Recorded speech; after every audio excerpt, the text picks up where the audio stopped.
Gap, Episode 6. The Things We Carry That No One Else Can See. Part 1. Through the Eyes of Our Loved Ones. Welcome back to Bridging the Gap, Understanding Both Sides. One goal, healing. I'm Christina Fox, and today we're talking about two things that addiction damages more than almost anything else: trust and shame. When addiction enters our lives, trust isn't usually destroyed overnight. It happens one broken promise at a time. One lie, one missing paycheck, one relapse, one phone call, one arrest, one treatment center, one more promise that this time will be different, until one day, we realize we no longer know what to believe. One of the hardest things we hear is, "Why don't you trust me?" The truth is, most of us want to trust you again. We miss trusting you. We don't want to look for hidden agendas in our conversations. We miss sleeping through the night. We miss believing the phone ringing is just someone calling to say hello. We miss believing your words. We miss the person you were before addiction happened. Trust isn't only something you lose. It's something we grieve. Because every broken promise reminds us of the person we know is still in there somewhere. We don't stop trusting because we stopped loving. We stop trusting because we've been hurt too many times. Now I want everyone listening from recovery to hear something. When we ask questions, when we hesitate, when we don't immediately celebrate, it's not because we're wanting or waiting for you to fail. It's because we are afraid to hope. Trust isn't rebuilt with promises. It's rebuilt with consistency. Day after day. Choice after choice. Action after action. Now, let's look at the shame we often feel. This is something many people never talk about. Addiction doesn't only create shame for the person using. It creates shame for us too. We wonder what we did wrong. Did I cause this? Could I have stopped it? What are people saying about us? Am I just a terrible person? My mistakes had to have caused this. Some of us hide what's happening. Some stop inviting people over. Some make excuses. Some pretend everything is okay. Because we're ashamed. Ashamed of something that was never ours to carry. If you or your loved one is battling addiction, and you are listening today, I want you to hear this. Addiction is not your identity. And neither is someone else's addiction. You don't have to carry shame that doesn't belong to you. Healthy boundaries help us put that shame down. Many of us spend years carrying guilt for something we didn't cause, trying to fix something we didn't create, and blaming ourselves for something we could never control. The weight of that shame can become so heavy that we stop taking care of ourselves. We isolate. We stop talking about what's happening. We stop asking for help because we're afraid of being judged. But healing begins the moment we realize we are not responsible for another person's addiction. We are only responsible for how we choose to respond to it. And maybe that's one of the greatest gifts we can give the people we love. Not rescuing them, not carrying shame that was never ours, but showing them what healing can look like. Because when we begin healing, we give them permission to believe healing is possible for them too. Now, in part 2, we'll cross the bridge and talk about how trust and shame affect the lives of those in or entering recovery. I thank you for spending this time with me today. If this episode helped you in any way, I hope you'll listen to part 2, then like, share, and follow the podcast.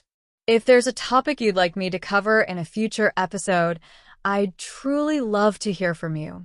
To connect with me, please visit ChristinaFoxAuthor.com.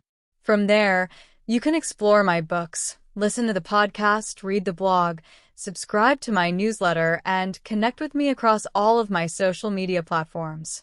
Until next time, protect your peace, choose healthy boundaries, and remember to take care of yourself. Bridging the Gap, Episode 6, Part 2, Trust and Shame. Through the Eyes of Recovery. In Part 1, we talked about trust from the perspective of our loved ones. Now, let's cross the bridge. What happens when we start telling the truth? and nobody believes us anymore? When trust is gone, you know it. You see it in people's eyes. You say you're clean, and they wait for proof. You say you're going somewhere, and they wonder where you're really going. You might think, what else do you want from me? I'm telling the truth this time. Or maybe, if nobody is ever going to trust me again, what's the point? That's where we have to be careful. Our recovery can't depend on someone else's perception of us. Yes, we may have put our loved ones through a lot, but both sides may need time to heal and become healthy again. Rebuilding trust isn't about proving anyone wrong for doubting us. It's understanding why the doubt exists. Our loved ones aren't only reacting to what we're doing now. They're reacting to what they've experienced. They remember when we said we weren't using, and we were. When we said we were coming home, and didn't. When we promised we'd stop, and couldn't. When we asked for money for one thing, and used it for something else. So now we're telling the truth. But they're remembering all the times they couldn't tell the difference. That's painful for both sides. You can stop using and say, I'm done. But the people around you may need to see it before they believe it. That's part of their healing. When trust can be rebuilt, it comes through consistency, not convincing. Let your actions speak. Show up when you say you will. If something changes, communicate. Tell the truth even when it's uncomfortable. Admit when you're struggling. Take responsibility when you make a mistake. Respect the boundaries people have created. Day after day. Choice after choice. Action after action. Eventually, your people begin to notice. Maybe they don't say anything at first, but they notice. And slowly, trust begins to grow. Now, I also want to be clear about something. This applies to healthy relationships. There may be people who refuse to see anything except the old you, regardless of how much work you've done. That's where your own boundaries may become necessary. You cannot make another person heal. Your focus has to remain on your recovery. To our loved ones listening, if someone is working toward recovery, there may come a point when we have to allow room for them to become someone different from who they were in addiction. It doesn't mean immediately trusting, and it certainly doesn't mean ignoring warning signs. But if every mistake becomes, "See, I told you so," if every disagreement becomes another opportunity to bring up everything they did, if nothing they do today is allowed to exist outside of who they were yesterday, then we aren't rebuilding a relationship. We're continuing to live inside the old one. Accountability and punishment are not the same thing. Trust has to be earned. But when someone consistently earns pieces of it back, we have to decide whether we're willing to recognize that too. And this is where trust and shame collide. Because underneath that, why don't you believe me? Maybe something much deeper. Maybe I don't deserve another chance. And that is shame. So let's talk about it. Shame may be one of addiction's most powerful weapons. Because shame doesn't simply remind us of what we've done. It tries to convince us that what we've done is who we are. It whispers, "You'll never change. Everyone would be better off without you. You've ruined everything." And sometimes, why even try? That's a dangerous place to live. Because when we believe we are beyond redemption, it becomes much harder to believe recovery is worth fighting for. We isolate. We hide when we're struggling. We may even avoid treatment because we're ashamed to go back. And sometimes, we use again because for a little while, using quiets the very shame addiction helped create. Then we wake up, and there's more shame. We use to escape the shame, then feel ashamed because we used. That's the cycle. Breaking that cycle requires our honesty. Many of us already know what we've done. We think about it more than you may realize. We remember the birthdays we missed, the children we disappointed, the money we stole, the lies we told, the relationships we damaged, and the nights you cried because of us. We carry those memories too.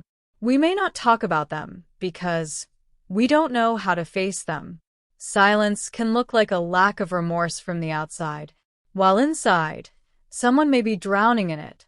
That doesn't mean stop holding us accountable. We need accountability.